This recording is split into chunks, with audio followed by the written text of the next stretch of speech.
In the distant future, the world's energy is primarily fueled by helium-3, which is mined on the far side of the moon. There is only one employee that handles the operation of this mining station on the moon, and his name is Sam. His only companion there is a robot named GERTY. Having had no other human interaction for 3 years, he has recorded his wishes to go home while delivering another set of helium-3 back to Earth. As time goes on, Sam is becoming more and more frustrated with his lonely situation. Although there are only 2 weeks left before he goes back home, Sam feels pity for anyone that will replace him. Later on, he receives a video message from his wife, Tess. She informs him that she and their daughter miss him badly and that she cannot believe that Sam will finally be back. Afterward, Sam does his other daily routines, such as watering the plants and watching television shows. At one point, he is getting hot water for his coffee when he sees a woman sitting on his chair, which is a hallucination. Due to this, he fails to notice that the hot water is not going directly to the coffee mug and burns his hand in the process. When GERTY asks him how it happened, Sam lies to the robot by saying that he got distracted by something on the television. A while later, Sam is doing a roll call of the machines on the moon when his screen suddenly glitches. Although he is a bit spooked by this, Sam proceeds with his day. However, he notices that one of the machines seems unstable, so he tells GERTY that he will head there. While heading there, Sam sees a human figure, but before he can observe closer, he crashes the moon rover that he is driving. He then wakes up soon in the infirmary where he cannot seem to remember what happened. GERTY tells him that he has only been out for a short while and that he should rest. Later, Sam wakes up again and overhears a conversation between GERTY and the bosses. The bosses praise the robot for a job well done. He tries to approach them, but his legs are weak and his vision is slightly impaired. When Sam comes into view, the robot immediately drops the call and asks Sam to go back to sleep. The robot also tells him that it is making a report regarding the recent incident. Despite being doubtful, Sam returns to bed. Eventually, the robot assigns some games to Sam to test his motor abilities, believing that he might have suffered from a brain injury due to the crash. Later on, Sam can walk straight again, but he is still not permitted to go outside the base. He then requests for GERTY to send in a message about going outside because he saw that one of the machines outside is not moving. The robot replies that it will ask the management.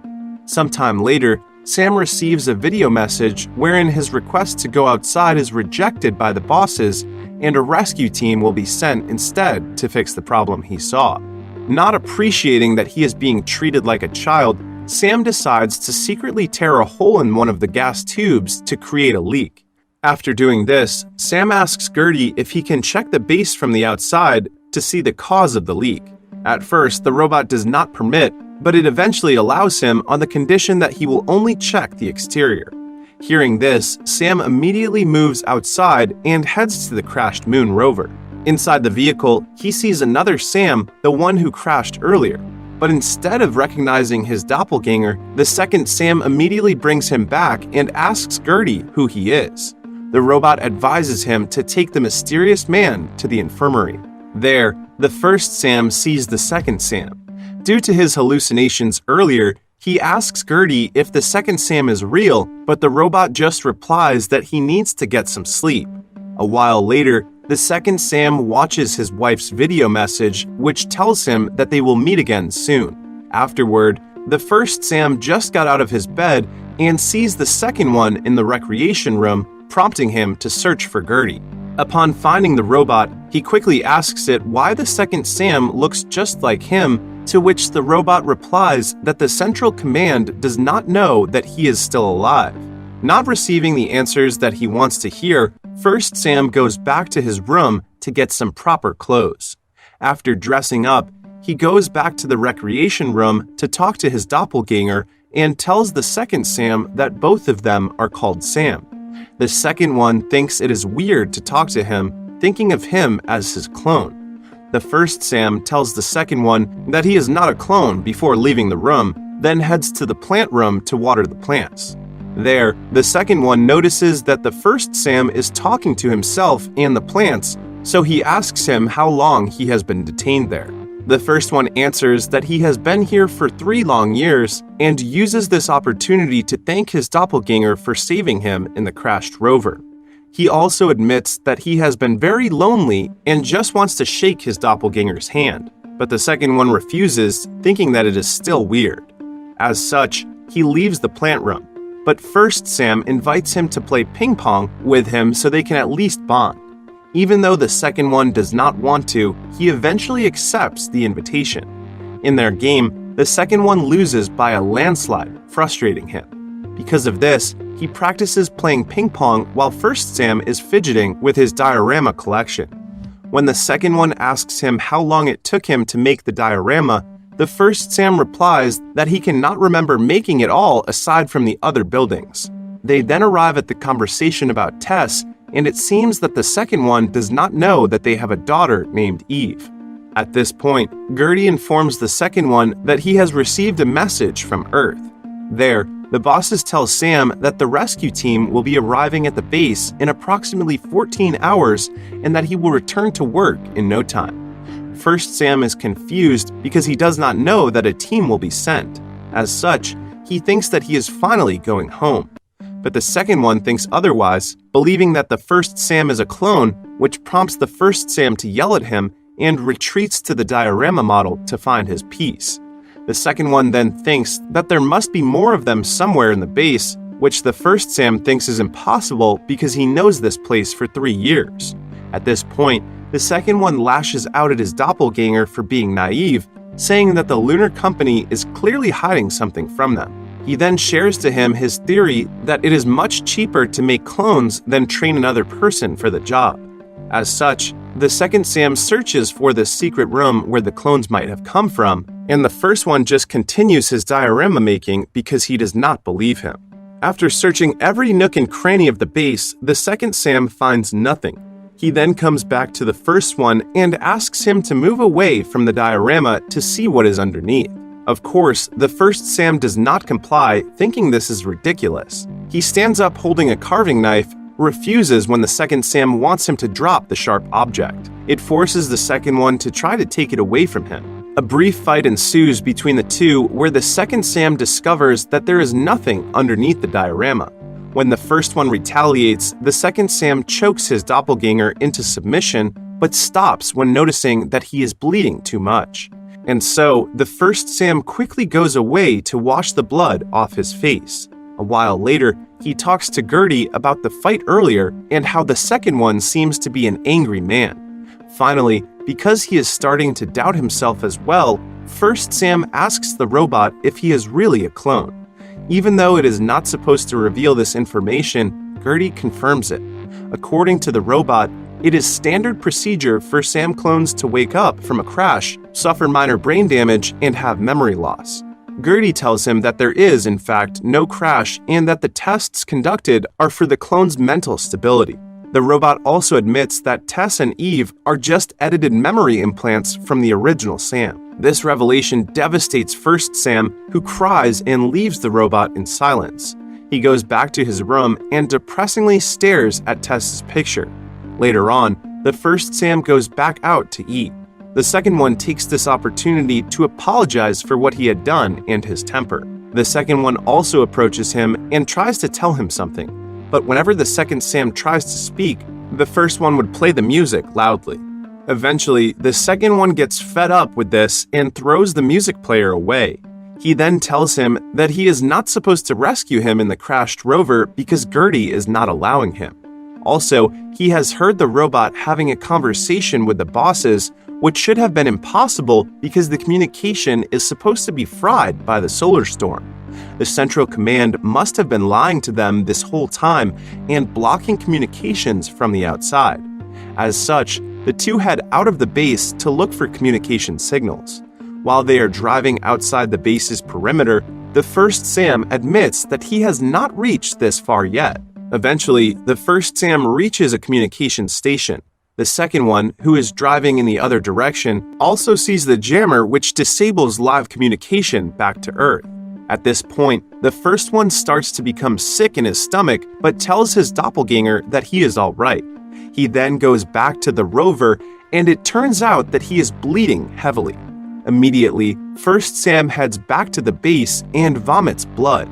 He discovers that his teeth are falling as well, indicating that he is rapidly deteriorating. To get the answers he needs, he goes to the contract log to know more of the truth, but he cannot access it without the password. All of a sudden, GERTY comes into view and helps him access the log. There, he learns the terrible truth. After a 3-year contract with the company, each clone deteriorates. Reaching this point, they are then told to head back to Earth. However, the capsule that is supposed to take every Sam home actually cremates them instantly. To confirm this, the first Sam heads to the capsule to check. There, he sees the message that is told to every Sam clone, which is thanking them for their hard work.